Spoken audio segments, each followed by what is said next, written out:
ओम शांति। अपनों की मृत्यु के बाद हम खुद को कैसे संभालें? मृत्यु एक निश्चित घटना है और जीवन एक अनिश्चित घटना है। जीवन अनमोल है, लेकिन जीवन अमर नहीं है। आज हमारे अपने हमें छोड़ के चले गए। एक समय ऐसा भी आना है कि जब हम हमारे अपनों को छोड़ के चले जाएंगे। एक वास्तविकता है, सत्यता है, जिसको आज नहीं तो कल हम सबको स्वीकार तो करना ही पड़ता है। लेकिन मुश्किल तब लगता है जब हमारे अपने, हमारे नज़दीकी संबंधी, हमारे रिश्तेदार, हमारे प्रियजन हमको छोड़ के चले जाते हैं, दूर हो जाते। वो भी 1 या 2 दिन के लिए नहीं, लेकिन हमेशा हमेशा के लिए हमारे से दूर हो जाते। तब ये सिचुएशन ऐसी होती है कि इस समय क्या करे, कहाँ जाए, किसको कहे, कुछ समझ में नहीं आता है। हम उनकी यादों को मिटा नहीं सकते हैं, हम उनकी बातों को भुला नहीं सकते हैं। ये एक ऐसी विकट परिस्थिति है कि हमें कुछ समझ में नहीं आता है। जीवन में एक खालीपन की महसूसता होती है और इस समय पर जैसे कि हमारे मन पर विचारों का एक वंटोल छाया हुआ होता है। हम उस समय पर ये जो कंडीशन है, ये जो परिस्थिति है, उसको शब्दों में किसी को नहीं बता सकते हैं, लेकिन ये महसूसता वो व्यक्ति ज़रूर कर सकता है जिन्होंने अपनों को खोया है। ये अगर हम कहें तो कोई प्रश्न नहीं है जिसका उत्तर हमको चाहिए होता है, लेकिन ये तो एक ऐसी सिचुएशन है, जीवन का एक ऐसा उलझा हुआ भावनात्मक रास्ता है जिस पर हर किसी को एक ना एक दिन ज़रूर चलना होता है। हम समझ सकते हैं कि YouTube के एक छोटे से वीडियो के द्वारा हम कोई आपकी इस प्रॉब्लम का हल नहीं दे सकते या आपको इस दुख से बाहर नहीं निकाल सकते, लेकिन हाँ, एक कोशिश ज़रूर है कि आप इसमें से कैसे निकल पाए और इस दुख से थोड़ा सा बाहर आ पाए, उसका रास्ता, उसकी मदद आपको मिल जाए, उसका एक छोटा सा प्रयास किया है। एक बार एक माँ थी, उन्होंने अपने बच्चे को खो दिया। अब माँ का दिल तो कैसा होता है। उनको अपने बच्चे को खोने का इतना दुख था और माँ के कानों में ये बात आई कि गांव के बाहर महात्मा बुद्ध आए हुए हैं और उनके पास बहुत दिव्य शक्तियाँ हैं। माँ ने सोचा कि वो मेरे बच्चे को जिंदा कर पाएंगे। वो तुरंत अपने बच्चे को लेकर के उनके पास गई और उनके आगे हाथ जोड़ा और कहा कि आपके पास इतनी दिव्य शक्तियाँ हैं, आप इतने बड़े ज्ञानी हैं, आप मेरे बच्चे को जिंदा कर दीजिए। महात्मा बुद्ध ने उनको बहुत समझाया, लेकिन माँ समझने के लिए रेडी ही नहीं थी। आखिर कैसे समझाए माँ को? फिर उन्होंने कहा कि ठीक है, मैं आपके बच्चे को जिंदा कर देता हूँ, लेकिन आप एक काम कीजिए, गांव में जाकर के एक घर से पानी लेकर के आइए, लेकिन याद रखना उस घर का पानी लाना जिस घर में कभी किसी की मृत्यु ना हुई हो। माँ इतनी खुश हो गई और बोला कि अब भी लेकर के आती हूँ। दौड़ी दौड़ी जाती है गांव में और वहाँ जाकर के वो एक एक घर में जाके पूछती है, क्या मुझे पानी मिल सकता है? सब लोग उस माँ को पानी देने के लिए तैयार होते हैं, लेकिन जैसे ही माँ दूसरा प्रश्न पूछती है कि आपके घर में कोई मरा तो नहीं है ना, तो तुरंत लोग पानी वापस ले लेते हैं। मतलब कि कहीं भी गांव में से उनको ऐसा घर नहीं मिला कि जहाँ किसी की मृत्यु ना हो। और फिर माँ वापस महात्मा बुद्ध के पास आती है और रोने लगती है। तब उनको एक बात समझ में आती है कि दुनिया के अंदर हर किसी को कभी न कभी इस परिस्थिति का सामना करना ही पड़ता है। कहने का अर्थ क्या है कि ये एक ऐसी परिस्थिति है जिसको हमें कभी न कभी तो सामना करना ही है, लेकिन इस समय पर हम किस प्रकार से सामना करें। हम धार्मिकता का आधार ले सकते हैं, हम आध्यात्मिकता का भी आधार ले सकते हैं। हमारा धर्म पुस्तक श्रीमद् भागवत गीता के अंदर जीवन जीने की कला भी सिखाई हुई है, तो कर्म सिद्धांत भी बताया हुआ है। तो साथ में परिस्थितियों का सामना किस प्रकार से करें वो बातें भी सिखाई हुई है। पहले तो हम उन 18 अध्याय को सारांश में सुनते हैं, आगे फिर समझते हैं कि किस प्रकार से हम इस परिस्थिति का सामना कर पाते हैं। देखिए, आपको यहाँ पे दिखाया हुआ है श्रीमद् भागवत गीता में परिस्थिति का सामना कैसे करना है, वो 18 अध्याय के द्वारा हमें दिखाया हुआ है। चलिए उनके सार को समझते हैं। अध्याय 1, गलत सोच रखना जीवन की समस्या है।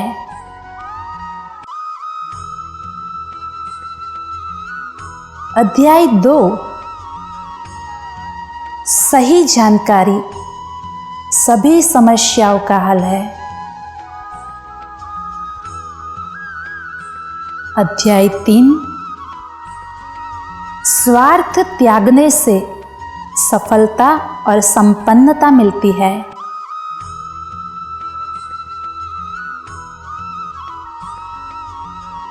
अध्याय 4, हर क्षण प्रभु का नाम ले।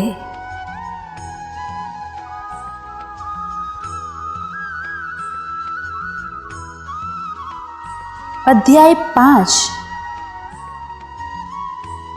अहंकार को त्याग कर परमात्मा के आनंद में रहे। अध्याय 6, प्रतिदिन परमात्मा से जुड़ने का प्रयास करें।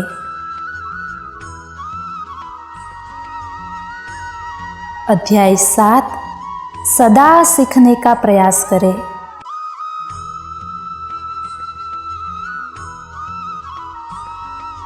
अध्याय 8, कभी निराश न हो।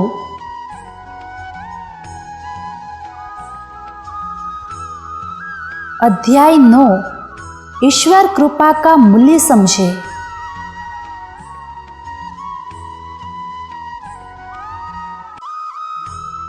अध्याय 10, सब में दिव्यता देखे।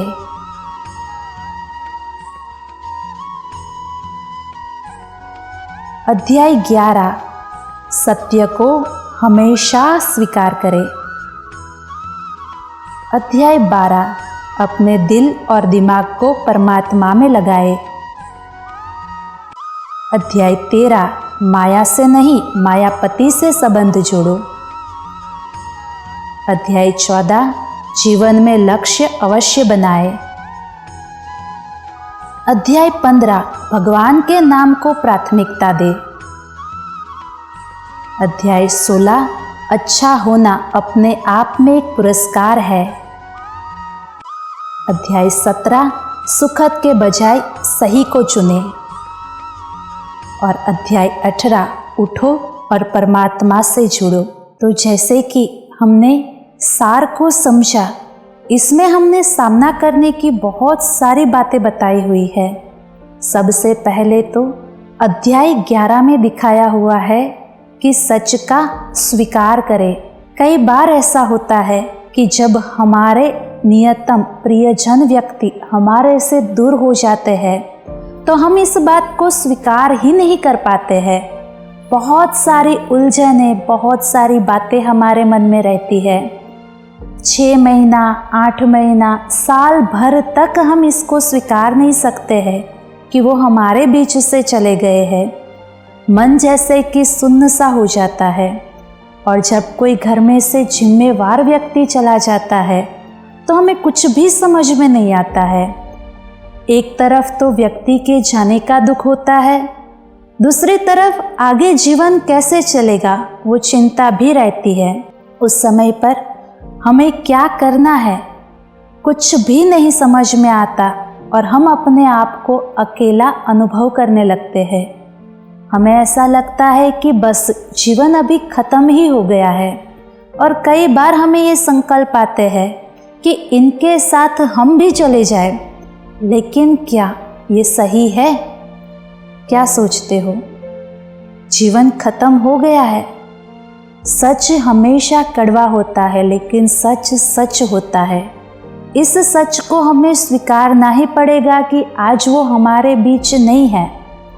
और दूसरा सत्य एक ये भी है कि अभी आपको जिम्मेवार होना पड़ेगा। हम ऐसे हिम्मत नहीं हार सकते हैं। देखिए, जब परिस्थिति बड़ी होती है तो परिस्थिति से पार करने वाला ईश्वर उससे भी बड़ा है। उन पर विश्वास रखें, अपने आप को कमज़ोर नहीं होने दे, थोड़ा सा हिम्मत रखें, थोड़ा आगे बढ़े। हम कई बार सोचते हैं वो चले गए, अब घर कैसे चलेगा, हमें तो कुछ आता ही नहीं है, हम तो कुछ समझते ही नहीं है दुनियादारी को, किस प्रकार से तोड़ निभाएंगे, हमारा जीवन तो यहाँ ही ख़त्म हो गया। उनके साथ, उनके जाने से हम बहुत सारे विचारों में उलझ जाते हैं और इन विचारों से बाहर नहीं निकल पाते हैं। लेकिन सत्य बात ये है कि हमारा उनके साथ प्यार है, तो प्यार की निशानी तो यही है कि प्यार वाले के समान बनते हैं। उन्होंने जिम्मेवारी उठाई थी तो आप भी जिम्मेवारी उठा सकते हो। थोड़ी सी हिम्मत दिखाइए, चलने का प्रयास कीजिए, रुक मत जाइए, निराश मत होइए। आप थोड़ा सा हिम्मत करेंगे, थोड़ा सा आगे बढ़ेंगे, पाएंगे कि रास्ते अपने आप खुल जाएंगे। दूसरा, हम क्या सोचते हैं कि हम अकेले हो गए। अकेले रहना ये भी तो कोई रास्ता नहीं है। हम ये सोचते हैं कि बस यहाँ ही जीवन खत्म हो गया। मोस्टली देखा गया है कि ऐसी परिस्थिति में हम बहुत अकेले हो जाते हैं। हमें खाना पीना अच्छा नहीं लगता है, बातें करना अच्छा नहीं लगता है, लेकिन फिर भी हम तोड़ निभाते रहते हैं। सबके बीच होते हैं लेकिन फिर भी हम अकेले होते हैं, ऐसी फीलिंग में होते हैं। इस सिचुएशन से कैसे निकले? देखिए, आप अकेले नहीं हो, आपके साथ आपका परिवार है, आपके दोस्त है और सबसे बड़ी बात है आपके साथ ईश्वर है। उनके साथ का अनुभव करिए। जैसे आपके लिए जाने वाला व्यक्ति खास था, वैसे इस बात को भी समझिए कि आप भी किसी के लिए खास हो। उनको देखिए, मन में विचारों के फोर्स को आने नहीं दे, लेकिन अपनी बातों को शेयर करना सीखे। जिसके साथ आपके बड़े अच्छे रिलेशन है, आपके फ्रेंड्स के साथ आप शेयर कर सकते हो, आप अपने परिवार वालों के साथ शेयर कर सकते हो। अकेले रहना ये तो कोई उपाय नहीं है। ऐसे में कई बार देखा गया है कि व्यक्ति विचारों के जाल में फंस कर के डिप्रेशन में चला जाता है। तो तीसरा उपाय ये भी है कि जब परिस्थिति हमारे सामने आती है तो उस परिस्थिति का सामना करने के लिए समय सबसे बड़ी दवाई का काम करता है। समय हर दर्द की दवा है। कई बार ऐसी सिचुएशन होती है कि हमारे हाथ में कुछ भी नहीं होता है, हम चाह कर भी परिस्थिति को चेंज नहीं कर सकते हैं। तो हमारी धार्मिकता में, आध्यात्मिकता में हमारे बड़े बुजुर्ग हमको कह कर गए, जब हाथ में कुछ ना हो तो कुछ बातें समय पर छोड़ देनी है। समय परिवर्तनशील है। आज दुख के दिन है तो कल वो भी बदल जाएंगे। इस बात को स्वीकारिए और आगे बढ़ने की कोशिश करिए। चौथा, इस समय को आप पार करने के लिए अपने रचनात्मक कला से भी मदद ले सकते हैं। इस समय आप विचारों को हावी नहीं होने दें, लेकिन आपके अंदर जो कलाएं हैं, समझो कि आपको सिंगिंग का शौक है, आप थोड़ा गाने में अपना मन लगाइए।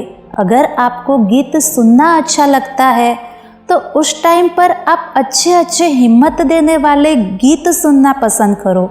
अगर समझो कि आपको खाना बनाने का शौक है, आप खाना बनाने में लगो, कुछ अच्छा अच्छा वैरायटी खाना बनाओ, रेसिपीज देखो। मतलब कि आप अपने मन को डाइवर्ट कर दो, उस विचारों को हावी नहीं होने दो, अपने मन को बिजी कर दो। यह भी एक उपाय है। और एक रास्ता यह भी है कि अपने विचारों को लिख लो। आप अपने विचारों को लिख करके हल्का हो सकते हो। अंदर ही अंदर दबाओ नहीं, लेकिन बाहर निकालो। कई बार हमें क्या होता है कि जब हमारे फैमिली मेम्बर्स हमारे से दूर हो जाते हैं, उस टाइम पर हमने उनके साथ जो रूडली व्यवहार किया होता है वो विचार हमारे मन में खाते रहते हैं। वो हमारी समझदारी की कमी कहे या फिर हमारा बचपना कहे, हम बस ऐसे ही उनके साथ व्यवहार कर लेते हैं। उस टाइम पर हमें ये समझ में नहीं आता है कि हम आखिर उनके साथ क्या कर रहे हैं। उनकी हमारे लिए बहुत अच्छी भावनाएं होती है, वो चाहते हैं कि हम बहुत आगे बढ़े, हमारी आगे बढ़ने के लिए प्रार्थनाएं की होती है। लेकिन वो जब हमसे बात करना चाहते हैं तो हम हमारे फ्रेंड्स के साथ, हम हमारे काम में इतनी बिजी होते हैं कि हमने उनको टाइम नहीं दिया होता है। और ये सारी बातें उनके जाने के बाद हमको रियलाइज़ होती है और तब हमारा मन भारी हो जाता है और हमें एक खालीपन सा महसूस होता है कि हमने कैसा व्यवहार किया, नादानी में ही किया, लेकिन हमने उनके साथ ठीक नहीं किया। और ये भारीपन भी हमको शांत नहीं होने देता है, यह विचार हमको दुखी करते रहते हैं। इस सिचुएशन में हम क्या करें? ऐसे समय पर आप अपने विचारों को लिख करके, अपनी भावनाओं को लिख करके हल्के हो सकते हो। जो भी आपके मन में चल रहा है, जाने अनजाने में आपने उनको जो भी कहा है वो आप एक डायरी में लिख सकते हो और उस पेज को फिर ईश्वर के आगे अर्पण कर दो और उन आत्मा को प्योर वाइब्रेशन दो। उनसे माफ़ी मांग लो कि हमको पता नहीं था और हमने आपके साथ ऐसा व्यवहार कर दिया, हमको क्षमा कर दीजिए। और आप अपने आप को हल्का कर सकते हैं। उनके नेक्स्ट बर्थ के लिए आप बहुत अच्छी शुभ भावनाएं भेज सकते हैं, वो भी आप लिख सकते हैं। आप मानेंगे नहीं, आप बहुत हल्का फील करेंगे। ट्राई करके देखिए एक बारी। ये भी एक रास्ता है इस दुख से निकलने का। इससे क्या होगा? शरीर खत्म हो जाता है लेकिन आत्मा नहीं मरती है। आपसे निकले हुए वाइब्रेशन उन तक जरूर पहुंचेंगे और जहां उन तक पहुंचेंगे आपको भी शांति का अनुभव होगा। और अगर लास्ट में हम कहें तो हल तो आपके अंदर ही है। आप बस उसको ढूंढिए और आप सोचिए कि अभी आगे आपको क्या करना है। जरूर कोई ना कोई रास्ता मिलेगा। और सबसे बड़ी बात, आप राजयोग का भी अभ्यास कर सकते हैं, अपने मन को शांत रख सकते हैं। आत्मा परमात्मा से जब जुड़ती है तो बहुत सारी पावर्स का अनुभव करती है। श्री कृष्ण जी ने भी अर्जुन को यही राजयोग का अभ्यास कराया था और परिस्थिति का सामना कैसे करना है, कैसे हिम्मत रखना है, यह सब कुछ सिखाया था। सो हम भी ये रास्ता अपना सकते हैं। और देखिए गीता सार भी तो क्या कहता है।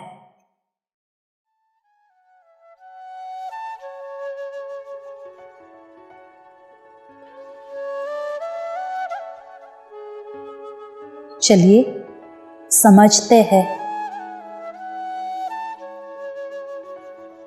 क्यों व्यर्थ की चिंता करते हो?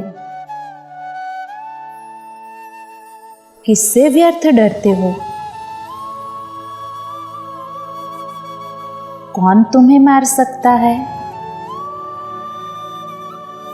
आत्मा ना पैदा होती है ना ही मरती है।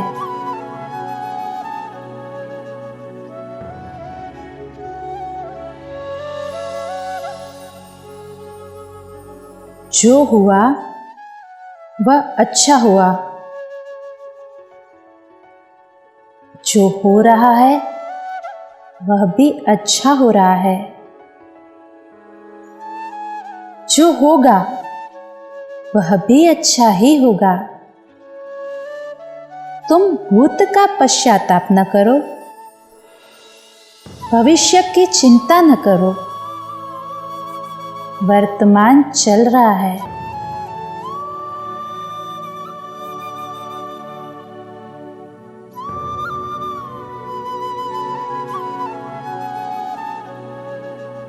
तुम्हारा क्या गया जो तुम रोते हो? तुम क्या लाए थे जो तुमने खो दिया? तुम तुमने क्या पैदा किया था जो नाश हो गया? न तुम कुछ लेकर आए, जो लिया यहीं से लिया, जो दिया यहीं पर दिया, जो लिया इसी भगवान से लिया, और जो दिया इसी को ही दिया।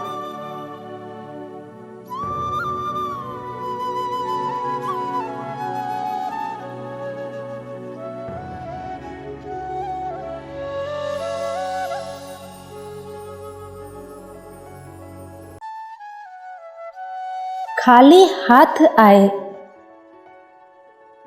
और खाली हाथ चले। जो आज तुम्हारा है कल और किसी का था, परसों किसी और का होगा। तुम इसे अपना समझकर मग्न हो रहे हो।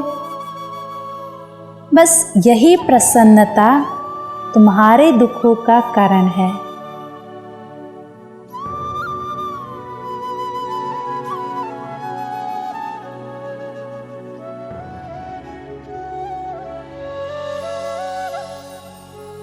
परिवर्तन संसार का नियम है। जिसे तुम मृत्यु समझते हो वही तो जीवन है। एक क्षण में तुम करोड़ों के स्वामी बन जाते हो और दूसरे ही क्षण में तुम दरिद्र हो जाते हो। फिर मेरा तेरा छोटा बड़ा अपना पराया मन से मिटा दो। फिर सब तुम्हारा है और तुम सब के हो।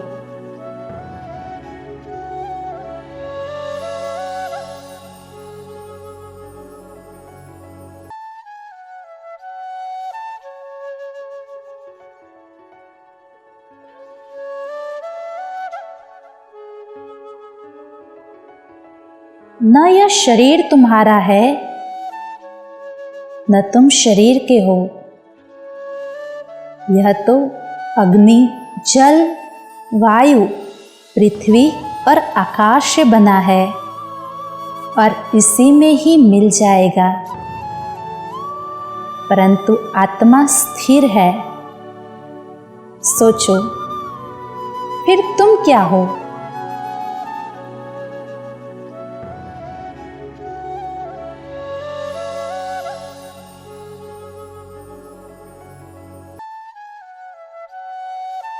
तुम अपने आप को भगवान को अर्पित करो। यही सबसे उत्तम सहारा है। और जो इसके सहारे को जानता है वो भय, चिंता, शोक से सर्वदा मुक्त रहता है।